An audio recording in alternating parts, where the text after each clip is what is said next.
পাচ্ছেন আমরা সেই সব ছোট ছোট খুদে খুদে বাচ্চা যারা তাদেরকে সেই বৃক্ষ বীজ এই সকল বিষয়ে তারা কাজে ব্যস্ত রয়েছে। কারণ তারা এই সময় এখন স্কুল ছুটি হয়ে যাওয়ার পরে তারা যখন বাড়ি আসে তখন তারা বিভিন্ন কাজে বেশিরভাগ ক্ষেত্রে তারা মোবাইলে আসক্ত হয়ে যায় এবং মোবাইলে তারা ব্যস্ত হয়ে যায়। কিন্তু আমি চেষ্টা করি তাদেরকে সেই যে সকল টাইমগুলোতে তারা বিভিন্ন ভাবে তারা সময় কাটায়, কিন্তু তারা যদি এইভাবে বীজ এবং বৃক্ষ নিয়ে তারা সচেতন হয় তাহলে আমাদের, কারণ এরাই হচ্ছে পরবর্তী প্রজন্মের একজন নক্ষত্র এবং এরাই ভবিষ্যতে এই প্রকৃতিকে এবং এই পরবর্তী প্রজন্মকে ঠিকঠাক রাখার দায়িত্ব ইনাদের হাতেই থাকবে। তাই ইনাদেরকে যদি এখন থেকেই এই সকল ছোট ছোট পড়ুয়াদেরকে এখন থেকে যদি আমরা এই সকল প্রকৃতি বিষয়ে এবং এই পরিবেশ সম্পর্কে সচেতন করা যায়। এবং আজকে দেখতে পাচ্ছেন আমি নিমের মোটামুটি 1000 মতো বৃক্ষ, যেগুলো ছোট ছোট চারার মতো, সেগুলো আমি কালেক্ট করেছি এবং সেগুলোকে চারা হিসাবে ব্যবহার করব।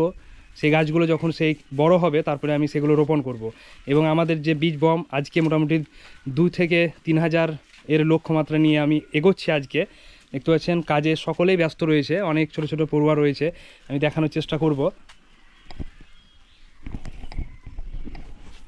আমরা এই বাচ্চারা বিশেষ করে বিভিন্নভাবে সময় নষ্ট করে, তারা বিভিন্ন মানে ভালো কাজে তারা ব্যস্ত থাকে না, কারণ তারা সেই কি বলবো এখন বর্তমানে যেটা ফ্রি ফায়ারে আসক্ত হয়ে যাচ্ছে মোবাইলে, সেই জায়গাটা থেকে আমাদেরকে বার করে আনতেই হবে।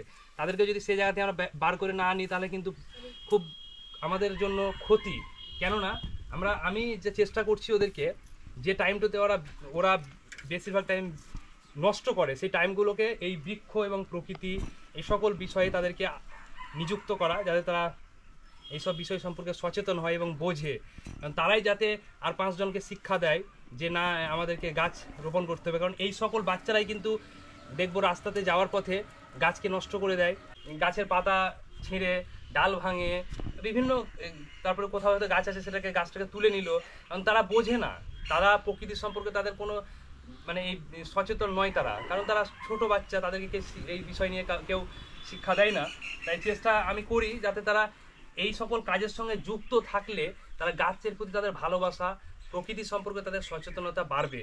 তাই তাদেরকেই আমাদেরকে এইসব কাজে যুক্ত করতে হবে, তাহলেই কিন্তু এই গাছ, প্রকৃতি, পরিবেশ এইসব বিষয় নিয়ে তারা সচেতন হবে এবং তারা সেইগুলোকে নষ্ট করবে না। কারণ এই সকল বাচ্চারা এই সম্পর্কে অবগত নয়, তাই তাদেরকেই চেষ্টা করতে হবে এই বিষয়ে অবগত করা, তাহলে তারা সচেতন হলে পরে কি হবে, সেই সব বৃক্ষগুলোকে তারা নষ্ট করবে না, ডাল ভাঙবে না, গাছ ভাঙবে না।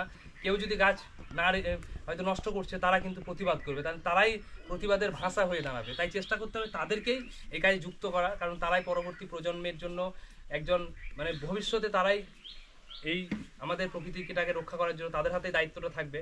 তাই তাদেরকেই কাজে যুক্ত করি।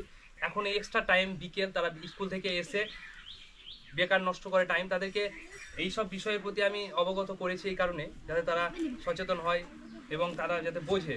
আপনারা এগিয়ে আসবেন। আজকে যেমন এই যে দেখতে পাচ্ছেন এখানে নিমের 1000 মতো বৃক্ষ, ছোট ছোট বৃক্ষ আমি নিয়ে কালেক্ট করেছি, সেগুলোকে আমি চেষ্টা করব কোনো ভালোভাবে তৈরি করার, বীজ যেমনভাবে রোপণ করে। দেখতে পাচ্ছেন এখানে মোটামুটি 1000 এখানে রয়েছে, আরও 1000 কিনে নিয়ে এলো, তাহলে আমাদের এখানে প্রায় 2000-এর বেশি বৃক্ষ কিন্তু আমরা তৈরি করে ফেললাম এবং সেগুলো আমরা রোপণ করব।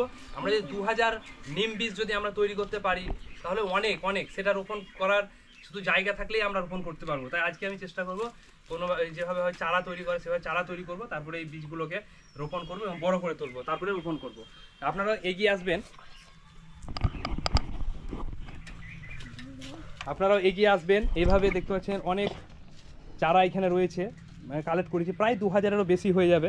সেগুলোকে আমি বড় করে তোলার চেষ্টা করব, কী যেভাবে চারা তৈরি করে তারপরে সেগুলোকে বড় করব।